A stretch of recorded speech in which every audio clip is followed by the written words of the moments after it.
تھکا ہوا ہوں اور میں بہت پریشان ہوں، مجھے اس وقت تمہاری ضرورت ہے، تم میری سب سے پیاری بیوی ہو، آپ کو میری ضرورت ہے۔ بیوی نے کہا، لیکن مجھے ایک غیرت مند مرد کی ضرورت ہے، مجھے اس مالک بن عوف کی ضرورت ہے جو یہاں سے عہد کر کے نکلا تھا کہ مسلمانوں کو مکہ کے اندر ہی ختم کر کے واپس آئے گا۔ کہاں ہے وہ مالک بن عوف؟ وہ میرے لیے مر گیا ہے۔ اس مالک بن عوف کو میں نہیں جانتی جو اپنے قبیلے اور اپنے دوست قبیلوں کی ہزاروں عورتوں اور ہزاروں بچے اپنے دشمن کے حوالے کر کے اپنی خوابگاہ میں آ بیٹھا ہے۔ وہ ایک عورت سے کہہ رہا ہے کہ مجھے تمہاری ضرورت ہے۔ اس حسین عورت کی آواز بلند ہو کر جذبات کی شدت سے کانپنے لگی۔ وہ مالک بن عوف کے پلنگ سے اٹھ کھڑی ہوئی اور کہنے لگی، آج رات تمہاری کوئی بیوی تمہارے پاس نہیں آئے گی، آج رات تمہاری کسی بیوی کو ان عورتوں کی آہیں اور فریادیں چین سے سونے نہیں دیں گی جو مسلمانوں کے قبضے میں ہیں۔ ذرا سوچ، تصور میں لا ان عورتوں کو، ان نوخیز لڑکیوں کو جنہیں تو مسلمانوں کے حوالے کر آیا ہے۔ وہ اب مسلمانوں کے بچے پیدا کریں گی، بچے جو ان کے قبضے میں ہیں وہ مسلمان ہو جائیں گے۔ مالک بن عوف تو خطروں میں کود جانے والا خود سر آدمی تھا۔ اس نے اپنے بزرگ اور میدان جنگ کے مجھے ہوئے استاد درید بن السمہ کی پند و نصیحت کو ٹھکرا دیا تھا کہ وہ عقل و ہوش سے کام لے اور جوانی کے جوش و خروش پر قابو پائے۔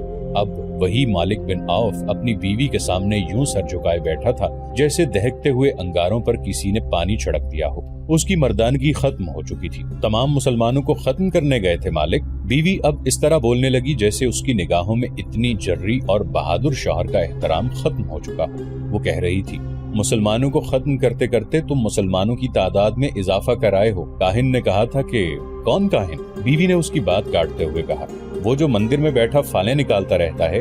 تم جیسے آدمی اپنی قسمت اپنے ہاتھ میں رکھا کرتے ہیں اور اپنی قسمت اپنے ہاتھوں بنایا اور بگاڑا کرتے ہیں۔ تم نے کاہن سے پوچھا نہیں کہ اس کی فال نے جھوٹ کیوں بولا ہے؟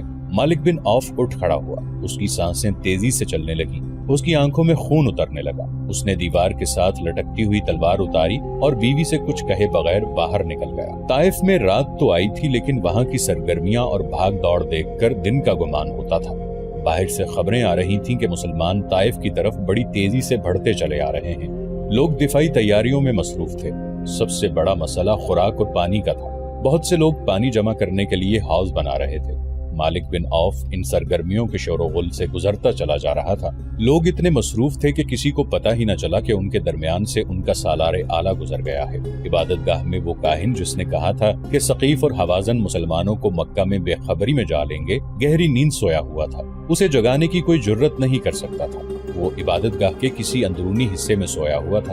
عبادت گاہ کے مجاور بیرونی کمرے میں سوئے ہوئے تھے۔ انہیں کسی کے قدموں کی آہٹ سنائی دی۔ یہ ان کے فرائض میں شامل تھا کہ کاہن کے کمرے تک کسی کو پہنچنے نہ دیں۔ 2-3 مجاور اٹھ کر باہر آ گئے۔ ایک کے ہاتھ میں مشعل تھی۔ مالک بن عوف، ایک مجاور نے مالک کے راستے میں آ کر کہا، کیا قبیلے کا سردار نہیں جانتا کہ اس سے آگے کوئی نہیں جا سکتا؟ ہم سے بات کر مالک بن عوف، اور کیا تم نہیں جانتے کہ ایک سردار کا راستہ روکنے کا نتیجہ کیا ہو سکتا ہے؟ میں کاہن کے پاس جا رہا ہوں۔ کاہن کے قہر کو سمجھ مالک، ایک اور مجاور نے کہا، کاہن جو اس وقت تک تمہیں سویا ہوا نظر آئے گا وہ لات کے حضور گیا ہوا ہے۔ اس حالت میں اس کے پاس جاؤ گے تو؟ مالک بن عوف ایسی ذہنی کیفیت میں تھا جس نے اس کے دل سے کاہن کا تقدس اور خوف نکال دیا تھا۔ ایک تو وہ بہت بری شکست کھا کر آیا تھا، دوسرے اس کی بیوی نے اسے دھتکار دیا تھا جسے وہ دل و جان سے چاہتا تھا۔ اس نے مجاور کے ہاتھ میں پکڑے ہوئے مشعل کے ڈنڈے پر ہاتھ مارا اور اس کے ہاتھ سے مشعل چھین کر کاہن کے کمرے کی طرف چلا گیا۔ مجاور اس کے پیچھے دوڑا لیکن وہ کاہن کے کمرے میں داخل ہو گیا۔ کاہن مجاوروں کے شور سے جاگ اٹھا تھا۔ اپنے کمرے میں مشعل کی روشنی دیکھ کر اٹھ بیٹھا۔ مالک بن عوف نے مشعل دیوار میں اس جگہ لگا دی جو اسی مقصد کے لیے دیوار میں بنائی گئی تھی۔ مقدس کاہن، مالک بن عوف نے کہا، میں پوچھنے آیا ہوں کہ تمہاری شکست کا سبب کیا ہوا؟ کاہن نے اس کی بات پوری کرتے ہوئے کہا، کیا میں نے نہیں کہا تھا کہ ایک ہام کی قربانی دو؟ اور مقدس کاہن، مالک بن عوف نے کہا، تم نے یہ بھی کہا تھا کہ ہام نہ ملے تو اپنے قبیلے سے کہو کہ اپنے خون اور اپنی جانوں کی قربانی دیں۔ تم نے کہا تھا کہ ہام کی تلاش میں وقت ضائع نہ کرنا۔ تم نے کہا تھا کہ مسلمان لڑنے کے لیے تیار نہیں ہوں گے۔ کیا تو اپنے دیوتا سے باز پرس کرنے آیا ہے کہ دشمن نے تمہیں شکست کیوں دی ہے؟ کاہن نے پوچھا۔ میں نے کہا تھا کہ پیٹھ نہ دکھانا۔ کیا تیرے لشکر نے پیٹھ نہیں دکھائی؟ تیرے لشکر میں تو اتنی سی بھی غیرت نہیں تھی کہ اپنی عورتوں اور بچوں کی حفاظت کرتا۔ میں پوچھتا ہوں تم نے کیا کیا؟ مالک بن عوف نے پوچھا۔ اگر سب کچھ ہمیں ہی کرنا تھا تو تم نے کیا کمال دکھایا؟ تم نے کیوں کہا تھا کہ مسلمانوں کو اس وقت پتا چلے گا جب تمہاری تلواریں انہیں کاٹ رہی ہوں گی؟ کیا تم نے ہمیں دھوکہ نہیں دیا؟ کیا یہ درست نہیں کہ محمد سچا ہے جس نے تمہاری فال کو جھٹلا دیا ہے؟ اگر تم کاہن نہ ہوتے تو میں تمہیں قتل کر دیتا۔ اب طائف پر بہت بڑا خطرہ آ رہا ہے، کیا تم اپنے دیوتا کی بستی کو بچا سکتے ہو؟ کیا تم مسلمانوں پر قہر نازل کر سکتے ہو؟ پہلی بات یہ سن لے اوف کے بیٹے، کاہن نے کہا، کاہن کو دنیا کی کوئی طاقت قتل نہیں کر سکتی۔ کاہن کی جب عمر ختم ہوتی ہے تو وہ دیوتا لات کے وجود میں تحلیل ہو جاتا ہے۔ تو مجھ پر تلوار اٹھا کر دیکھ لے، اور دوسری بات یہ ہے کہ مسلمان طائف تک پہنچ سکتے ہیں، یہاں سے زندہ واپس نہیں جا سکتے۔ جس وقت مالک بن عوف کاہن کے کمرے میں داخل ہوا تھا، اس وقت کسی انسان کی شکل کا ایک سایہ عبادت گاہ کی عقبی دیوار پر رینگ رہا تھا۔ وہ جو کوئی بھی تھا وہ اپنی جان کا خطرہ مول لے رہا تھا۔ مالک بن عوف ہی تھا جو سرداری کے روب میں رات کے وقت کاہن کے کمرے تک پہنچ گیا تھا۔ یہ عبادت گاہ صدیوں پرانی تھی۔ عقبی دیوار میں چھوٹا سا شگاف تھا۔ وہ انسان جس کا سایہ دیوار پر رینگ رہا تھا اس شگاف میں داخل ہو گیا۔ آگے اونچی گھاس اور جھاڑیاں تھیں۔ وہ انسان گھاس اور جھاڑیوں میں سے یوں گزرنے لگا کہ اس کے قدموں کی آہٹ یا ہلکی سی سرسراہٹ بھی سنائی نہیں دیتی تھی۔ وہ گھاس اور جھاڑیوں میں سے گزر کر اس چبوترے پر جا چڑھا جس پر عبادت گاہ کی عمارت کھڑی تھی۔ اس طرف کے دروازے کے کیواڑ دیمک خوردہ تھے۔ وہ انسان کھائے ہوئے ان کیواڑوں میں سے گزر کر عبادت گاہ میں داخل ہو گیا۔ آگے تاریک غلام گردش تھی۔ اس انسان نے جوتے اتار دیے اور دبے پاؤں آگے بڑھتا گیا۔ اس گھپ اندھیرے میں وہ یوں چلا جا رہا تھا جیسے پہلے بھی یہاں آیا ہو۔ وہ غلام گردش کی بھول بھلائیوں میں سے گزرتا کاہن کے کمرے کے نزدیک پہنچ گیا۔ اسے کاہن کی اور کسی اور کی باتیں سنائی تھی۔ وہ مالک بن عوف تھا جو کاہن کے ساتھ باتیں کر رہا تھا۔ یہ آدمی رک گیا۔ اسے کاہن کے کمرے سے آتی ہوئی مشعل کی روشنی نظر آ رہی تھی۔ مالک بن عوف کاہن سے اتنا مروب ہوا کہ وہ سر جھکائے ہوئے وہاں سے نکل گیا۔ یہ انسان جو قریب ہی کہیں چھپ گیا تھا آگے بڑھا۔ کاہن دروازے کی طرف دیکھ رہا تھا۔ اس کی آنکھیں حیرت سے کھل گئیں کیونکہ اس کے سامنے ایک جوان سال لڑکی کھڑی تھی۔ اس لڑکی کو وہ پہچانتا تھا۔ یہ وہی یہودی لڑکی تھی جسے ایک ضعیف العمر یہودی کاہن کے پاس تحفے کے طور پر لایا تھا، اور اس لڑکی کے ساتھ اس نے سونے کے 2 ٹکڑے کاہن کی نظر کیے تھے۔ یہ کاہن کا انعام یا معاوضہ تھا۔ کاہن نے اسے یقین دلایا تھا کہ ثقیف اور حوازن کے قبیلے مسلمانوں کو مکہ میں ہمیشہ کے لیے ختم کر دیں گے۔ اس نے اس بوڑھے یہودی سے کہا تھا، دیوتا لات کا اشارہ کبھی غلط نہیں ہو سکتا۔ بوڑھا یہودی اس یہودی لڑکی کو کاہن کے پاس ایک رات کے لیے چھوڑ کر چلا گیا تھا۔ طائف میں وہ اس خوشخبری کا منتظر بیٹھا تھا کہ ثقیف، حوازن اور ان کے دوست قبیلوں نے اسلام کو مسلمانوں کے خون میں ڈبو دیا ہے، لیکن ہوا یہ کہ مالک بن عوف سر جھکائے ہوئے طائف میں داخل ہوا۔ پھر اس کے لشکری قدم گھسیٹتے ہوئے 2-2 4-4 کی ٹولیوں میں طائف آنے لگے۔ بوڑھے یہودی کی کمر عمر نے پہلے ہی دوہری کر دی تھی۔ مالک بن عوف کو شکست خوردگی کی حالت میں واپس آتے دیکھ کر اس کی کمر جیسے ٹوٹ ہی گئی ہو۔ اس کی کمر پر آخری دن کا اس یہودی لڑکی نے رکھ دیا جسے وہ انعام کے طور پر کاہن کے حوالے کر کر آیا تھا۔ میں حیران ہوں کہ تم جیسے جہاں دیدہ بزرگ نے دھوکہ کھایا۔ لڑکی نے اسے کہا، مجھے اس مکروہ کاہن کے کسی ایک لفظ پر بھی یقین نہیں آ رہا۔ میں نے تمہارے حکم سے اپنی عصمت قربان کر دی، میرے حکم سے نہیں۔ بوڑھے یہودی نے کہا تھا، خدائے یہودا کے حکم سے تمہاری عصمت کی قربانی رائے گاہ نہیں جائے گی۔ یہودیوں میں یہ رواج عام تھا جو ابھی تک چلا آ رہا ہے کہ میدان جنگ میں آنے سے گریز کیا کرتے تھے۔ وہ ایسی چال چلتے تھے کہ اپنے دشمن کو آپس میں لڑا دیا کرتے تھے۔ اس کے لیے وہ دولت کے ساتھ ساتھ اپنی بیٹیوں کی عصمت بھی ایک کامیاب حربے کے طور پر استعمال کرتے تھے۔ یہودیوں کے معاشرے اور مذہب میں عصمت اور آبرو کی کوئی قدر و قیمت نہیں تھی، لیکن یہ لڑکی اپنی قوم سے بہت ہی مختلف ثابت ہوئی۔ وہ بوڑھے یہودی پر ٹوٹ ٹوٹ پڑتی اور کہتی تھی کہ مسلمانوں کا قلع قمع ہو جاتا تو وہ فخر سے کہتی کہ اس نے اس مقصد کے لیے اپنی عصمت کی قربانی دی ہے، اور وہ یہ بھی کہتی تھی کہ کاہن نے انہیں دھوکہ دیا ہے۔ رات کو جب بوڑھا یہودی گہری نیند سویا ہوا تھا، یہ لڑکی اٹھی۔ اس نے خنجر اپنے تکیے کے نیچے رکھا ہوا تھا۔ اس نے خنجر نکالا اور اپنے کپڑوں کے اندر چھپا لیا۔ وہ دبے پاؤں باہر نکل گئی۔ ہم جانتے تھے کہ ہمارا جادو تمہیں ایک بار پھر ہمارے پاس لے آئے گا، کاہن اس لڑکی سے کہہ رہا تھا۔ آؤ، دروازے پر کھڑی کیا کر رہی ہو؟ لڑکی آہستہ آہستہ آگے بڑھی اور کاہن کے قریب جا گئی۔ جادو نہیں، انتقام کہو، لڑکی نے اپنی دھیمی آواز میں کہا۔ اس میں قہر اور غضب چھپا ہوا تھا۔ مجھے انتقام کا جادو یہاں تک لے آیا ہے، کیا کہہ رہی ہو لڑکی؟ کاہن نے حیرت زدہ مسکراہٹ سے کہا، تم مالک بن عوف سے انتقام لینا چاہتی ہو؟ وہ جا چکا ہے، وہ مجھے قتل کرنے آیا تھا۔ کیا کوئی انسان اتنی جرت کر سکتا ہے کہ لات کے کاہن کو قتل کر دے؟ ہاں، لڑکی نے کہا، ایک انسان ہے جو لات کے کاہن کو قتل کر سکتا ہے۔ وہ لات کا پجاری نہیں، وہ میں ہوں، خدائے یہودا کی پجارن۔ لڑکی نے پلک جھپکتے کپڑوں کے اندر سے خنجر نکالا اور کاہن کے دل میں اتار دیا۔ اس کے ساتھ ہی لڑکی نے کاہن کے منہ پر ہاتھ رکھ دیا کہ اس کی اونچی آواز نہ نکل سکے۔ لڑکی نے خنجر نکالا اور کاہن کی شہرگ کاٹ دی۔ وہ بڑے اطمینان سے کاہن کے کمرے سے نکل آئی اور اس رستے جس سے وہ آئی تھی عبادت گاہ کے احاطے سے نکل گئی۔